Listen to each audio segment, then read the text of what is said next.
Luzon, Visayas, Mindanao at buong mundo. Ngayon ay Miyerkules, July 31, 2024. Ako si Barbie Mulag at ito ang Balitang A to Z.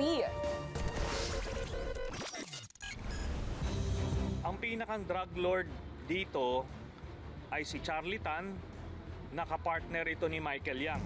Dating Senador Antonio Trillanes, sinampahan ng drug smuggling case sina Congressman Paulo Duterte, asawa ni VP Sara Duterte at iba pa, kaugnay ng 6 na bilyong pisong shabu shipment. 45 pesos na kada kilong bigas, mabibili na sa ilang Kadiwa stores simula bukas. Ilang mangingisda sa Bataan, hindi makapalaot. Mga isda, mahina ang bentahan. Mga consumer, takot sa oil spill. Tokyo Olympic silver medalist Nesty Petesio, pasok sa next round sa women's boxing sa Paris Games. Iba pang pambato ng Pilipinas, umusad din. May planong pasukin ang food business? Sikretong sangkap sa tagumpay na negosyo. Alamin sa World Food Expo. At sa showbiz, bye-bye Bubbles! Karakter ni Ivana Alawi sa Batang Quiapo, nagpaalam na.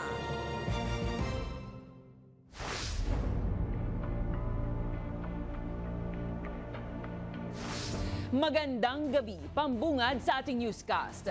See you sa korte kaysa sa Facebook. Ito ang sagot ngayon ni Congressman Paulo Duterte matapos magsampa si dating Senator Antonio Trillanes ng kaso laban sa kanya at sa asawa ni VP Sara Duterte na si Attorney Mansa Carpio. Samantala, ipinaparesto naman ngayon ng Kamara ang dating advisor ni former President Duterte na si Michael Yang.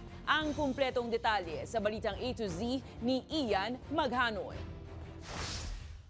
Sumadya sa tanggapan ng Department of Justice sa Maynila si former Senator Antonio Trillanes IV para formal na ireklamo sa kasong drug smuggling at korupsyon sina Davao City 1st District Representative Paulo Duterte, ang asawa ni Vice President Inday Sara Duterte na si Attorney Mansa Carpio, dating Customs Commissioner Nicanor Faeldon at iba pa. Kasama rin sa mga kinasuhan sina former Presidential Advisor on Indigenous People's Concerns Allen Capuyan, Davao City Councilor Small Abellera, Charlie Tan at 4 pang individual. Ito ay in connection with the 6.4 billion peso shabu shipment na nahuli noong 2017.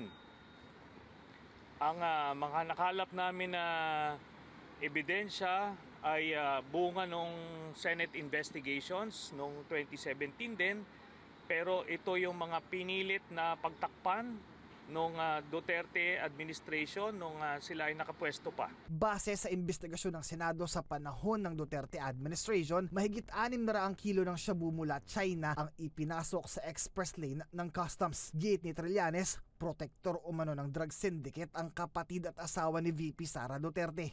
Ang pinakang drug lord dito ay si Charlie Tan, nakapartner ito ni Michael Yang. Magkapareha sila ng triad. Tapos ang naging protektor ay sila Pulong Duterte at Mansa Carpio. Tapos ang mga naging facilitators naman ito na naipasok ito at naipuslit palabas ng customs ay sina Faeldon, sina Allen Capuyan at iba pa na mga na-mention dun sa case. Welcome naman kay Congressman Pulong Duterte ang reklamo dahil maigi raw na dalhin ang issue sa korte kesa sa Facebook. Iginiit rin ng kongresista na walang katotohanan o basehan ang mga paratang.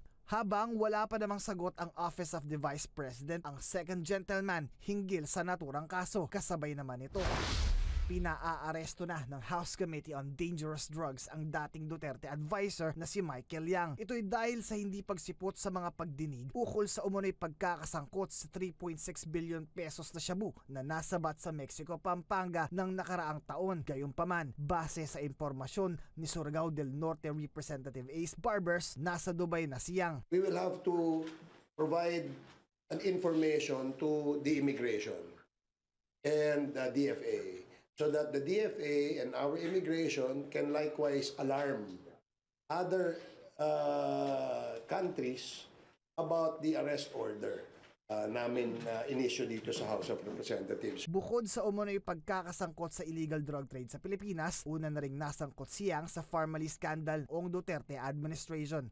Para sa Balitang A to Z, Ian Maghanoy.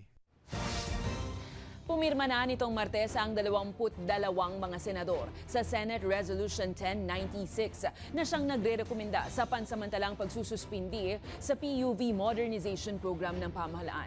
Ayon kay Senator Joel Villanueva, malayo sa realidad kung pupwersahin ang mga tsuper na bumili ng modern jeep na nagkakahalagang 2.5 million pesos mula sa arawang kita sa pamamasada na 700 hanggang 900 pesos lang. Gayon din ang pagsang-ayon ni Villanueva sa unang pagtutol ng Development Bank of the Philippines at Land Bank sa modernization program. Samantala, tanging si Senate Minority Deputy Leader Rizo Ontiveros lang ang hindi lumagda sa resolusyon. At the same time, I have yet to see a plan na magiging madali para sa mga PUV. Can you imagine yung mismo mga bangko na state-run banks na po ito, DBP and Land Bank? They were saying it's too expensive, it's too difficult. They're the ones saying this, bangko na to, hindi PUV drivers.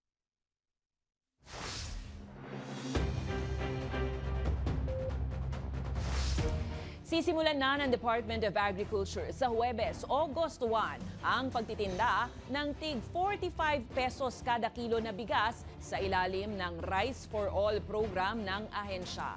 Ayon sa DA, magandang klaseng bigas ito dahil ito'y well-milled rice, hindi raw kagaya sa naunang programa nila na aging rice.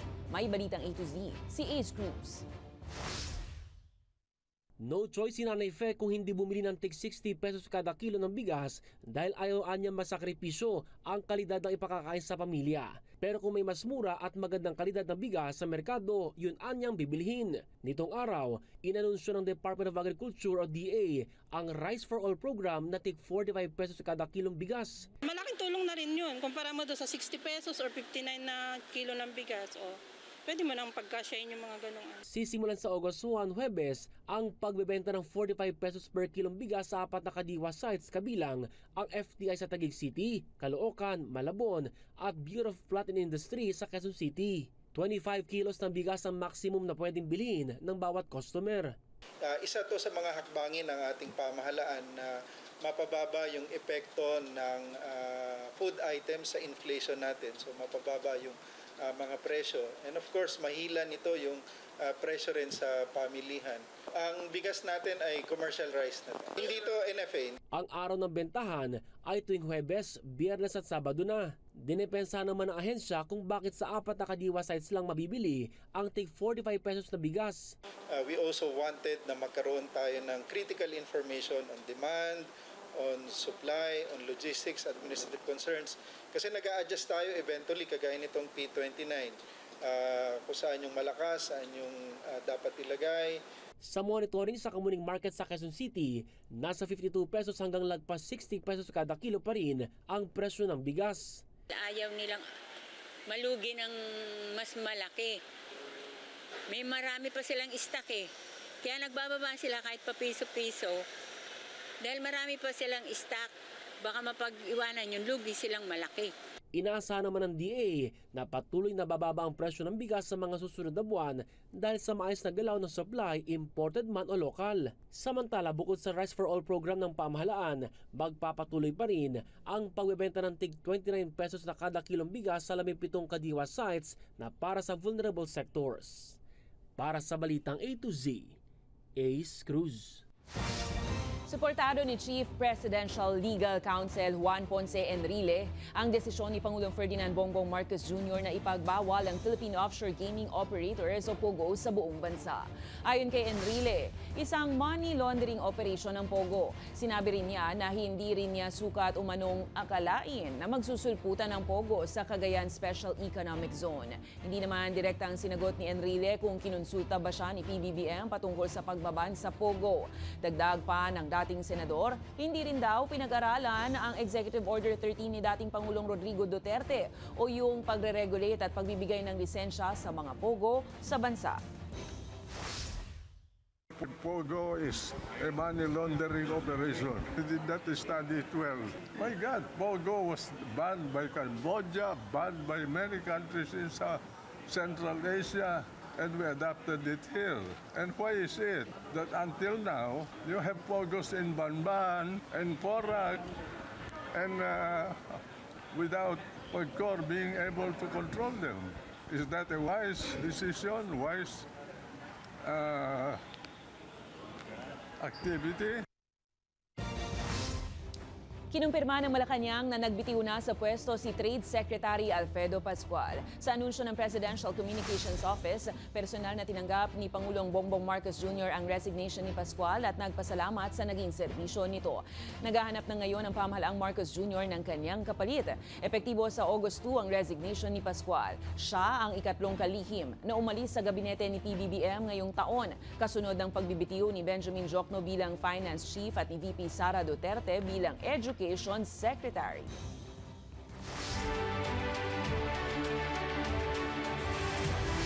Tinanggal na ng Commission on Elections ang nasa 5 milyong botante para sa 2025 midterm elections sa susunod na taon.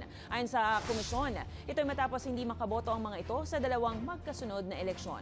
Karamihan daw sa mga deactivated na mga botante ay mula Metro Manila. Samantala, nilinaw naman ng COMELEC na may pagkakataon pa rin ang mga botante na makapagpa-reactivate sa COMELEC offices o kaya sa Register Anywhere program.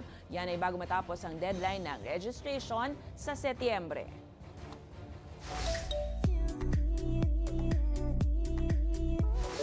Showbiz muna tayo. Tuluyan na ngang nagpaalam ang aktres na si Ivana Alawi sa hit kapamilya action drama na FPJ's Batang Quiapo. Sa episode ng serye kagabi July 30, pinatay na ang karakter ni Ivana bilang si Bubbles, kung saan naging madugo ang pagkamatay ng kanyang karakter matapos siyang pagbabarilin ni David na ginagampanan naman ni Makoy De Leon. Sa Instagram, nagpaabot ng mensahe ng pasasalamat ang Dreamscape Entertainment para kay Ivana matapos maging bahagi ng kanilang programa na bumida sa Primetime TV at online platform. Nagpasalamat din si Ivana sa ABS-CBN at Dreamscape sa tiwala at oportunidad na binigay sa kanya na maging bahagi ng Batang Quiapo.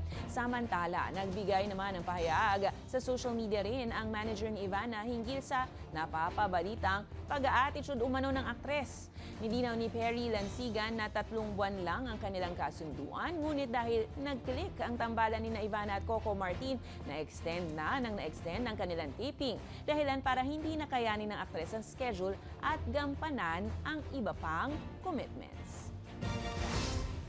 Abangan sa aming pagbabalik kay LGU ng Limay Bataan. Binawi na ang fishing ban matapos magnegatibo ang tubig sa kontaminasyon. Pero mga mangingisda dumaraing sa kakaunti na huli. At Tokyo Olympics silver medalist Nesty Petesio nangibabaw ang kamao sa elimination round ng boxing sa Paris Summer Games. Laban ni Carlos Yulo sa gymnastics, inaabangan na rin. Lahat ng kumpletong ulat sa pagbabalik po ng Balitang A to Z.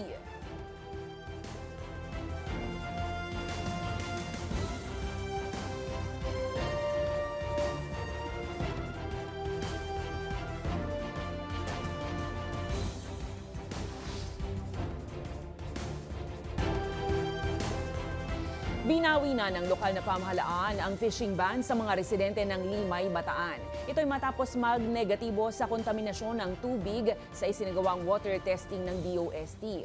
Gayunpaman, hindi pa rin pumapalaot ang ilang mga residente ng Barangay Lamao.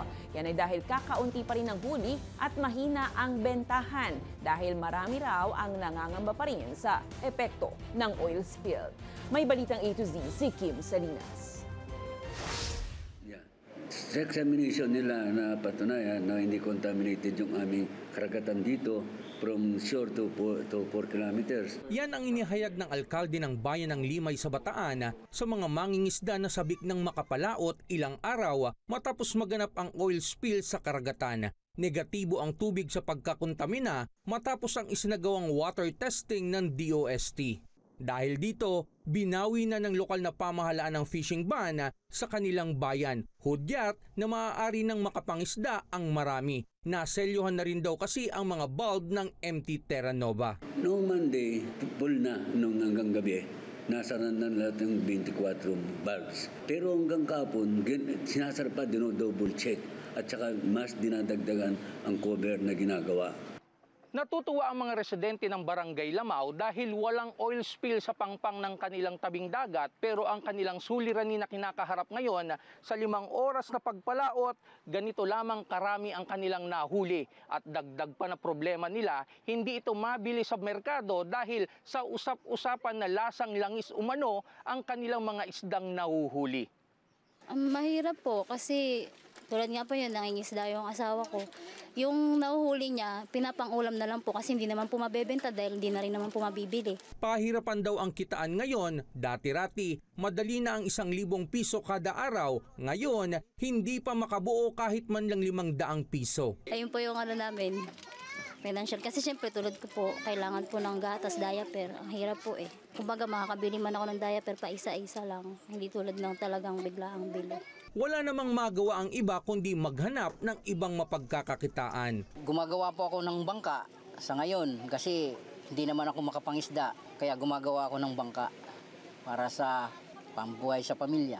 Bagamat nakatanggap na sila ng mga paunang ayuda, kailangan pa rin nila ang karagdagang tulong pinansyal para sa kabuhayan. Pero yung mga sinasabi nilang iba pang tulong, wala pa naman.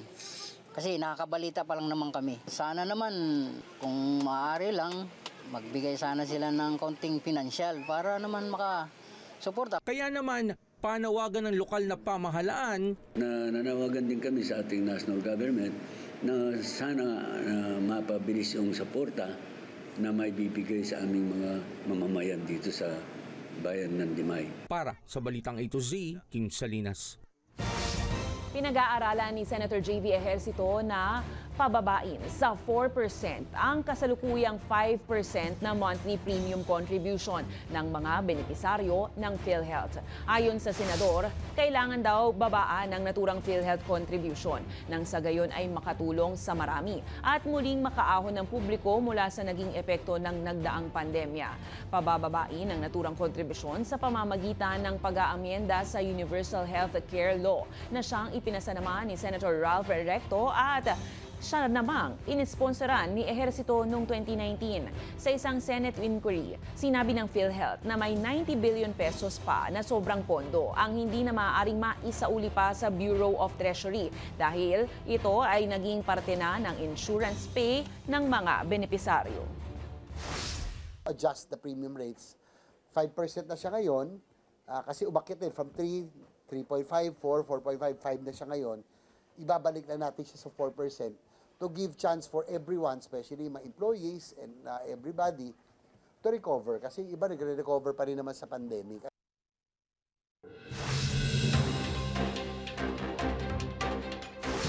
Bumuelta si dating Senate President Juan Ponce Enrile sa pagpayag ng Korte Suprema na ituloy ng Sandigan Bayan ang pagdinig sa kasong plunder na inihain laban sa kanya. Ayon kay Enrile, let them decide. Lalo't 10 taon na raw ang nagdaan pero wala pa rin na ipipresentang ebidensya na direktang magtuturo sa kanya kaugnay sa Priority Development Assistance Fund o PDAF scam. Samantala, diretsahang sinabi ni Senator Cynthia Villar ang kanyang hangaring tumakbo bilang alkalde ng Las Piñas City sa darating na 2025 midterm polls. Anya, nais niyang tumakbo sa pagka-alkalde dahil sa kanyang local projects, kabilang ang Las Piñas Parañaque Wetland Park, Farm Schools at River Drive.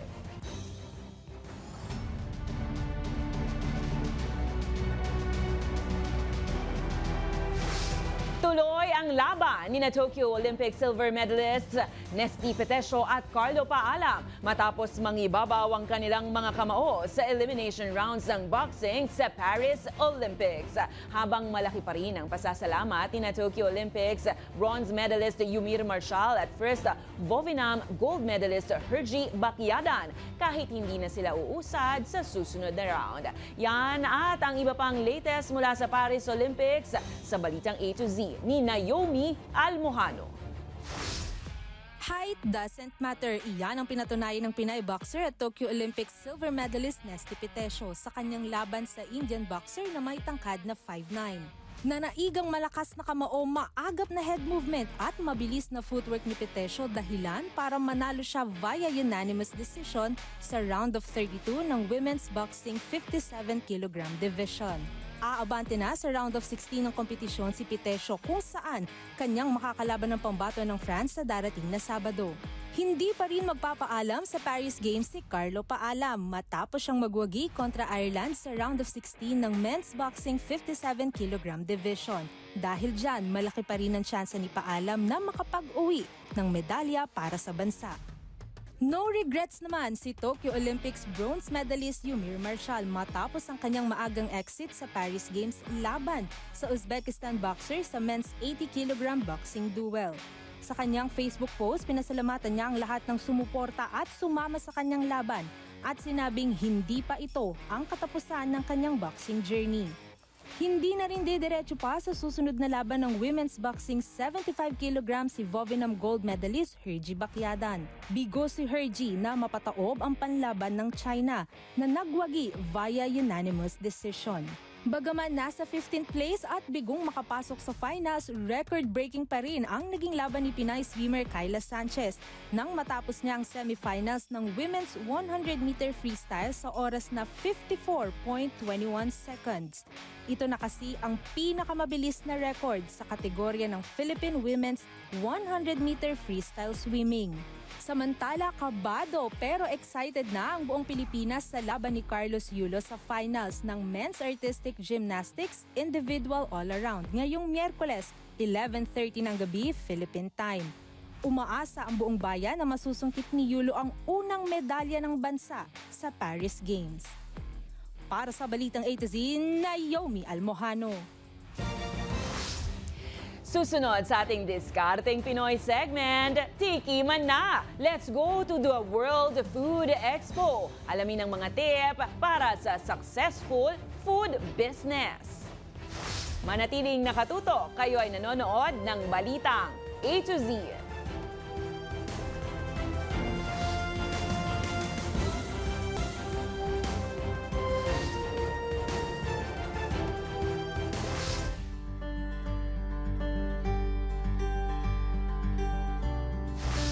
Isa sa mga paboritong pasukin na negosyo ay pagkain. Pero sa mga nais magsimula, ngunit hindi alam ang tamang diskarte, ito ang tips for success ng food business experts. Let's go to the World Food Expo sa Balitang A to Z ni Lane Garcia. Sugar, spice, and everything nice. Ilan lang yan sa mga tampok sa World Food Expo o WOFEX 2024 sa World Trade Center, Pasay City. Pero kung may planong magbukas ng food business, ano ba ang secret sangkap sa tagumpay? Sabi ng food expert, dapat pasok agad ang aroma, kulay at lasa ng bentang pagkain para hatak agad sa customer. We basically engage in manufacturing and distribution of a lot of things. So flavorings, spices, seasonings, dehydrated vegetables, and herbs for various food applications po. Sagot ng Ilufang Multilink Incorporation ang mga panimplang kailangan ng sari-saring food businesses. Kaya naman binabalik-balikan ng kanilang booth number 418 dahil sa katakam-takam na aroma.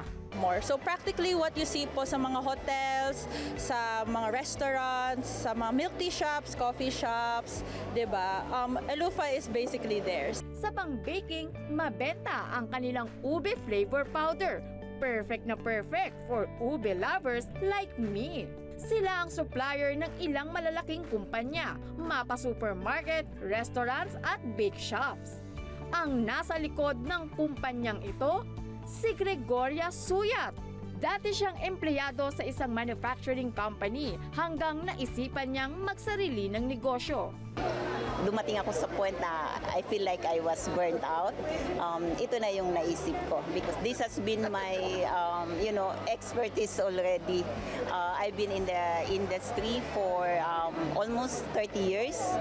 Ayon pa kay Gregoria, consistency is the key. Ngayong almost 18 years na ang kanyang negosyo, napalago na niya ang Elufa na isa sa major suppliers ng seasoning at ingredients sa bansa ngayon. Bukas ang Wofex mula August 1 hanggang August 3, 10 a.m. to 7 p.m. sa World Trade Center at SMX Convention Center sa Pasay City. Para sa Balitang A to Z, Lane Garcia.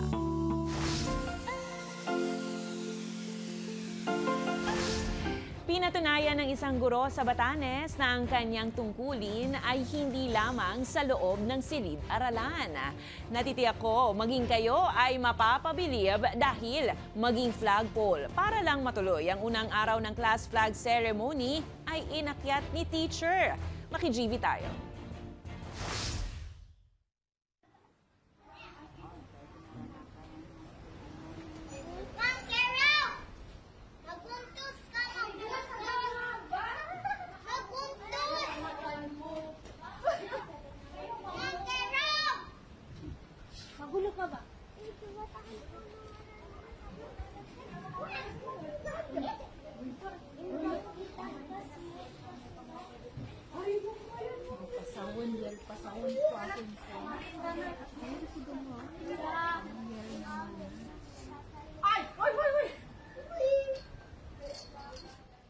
Uniform. Ibang klase. Kung kayo po ay may kwentong kakaiba, mga kwento ng pag-ibig o storya ng inspirasyon at pag-asa, maaari nyo itong ibahagi. Sumali sa ating Facebook group na Balitang A to Z, panoorin ang replay ng ating programa at sundan ang ating social media pages. Hanapin ang Balitang A to Z. Ang ating pabaong quote of the night ay mula sa American businessman at former professional basketball player ng LA Lakers na si Magic Johnson. Sabi niya, sa buhay, parehong mararanasan ang tagumpay at kabiguan, pero hindi katanggap-tanggap ang pagsuko kailanman. At yan ang mga balita at impormasyon, mga kwentong may dalang inspirasyon na tinutukan ng Balitang A to Z. Ako po si Barbie Mulak, maging maalam, makialam. Magandang gabi sa iyo, Pilipinas!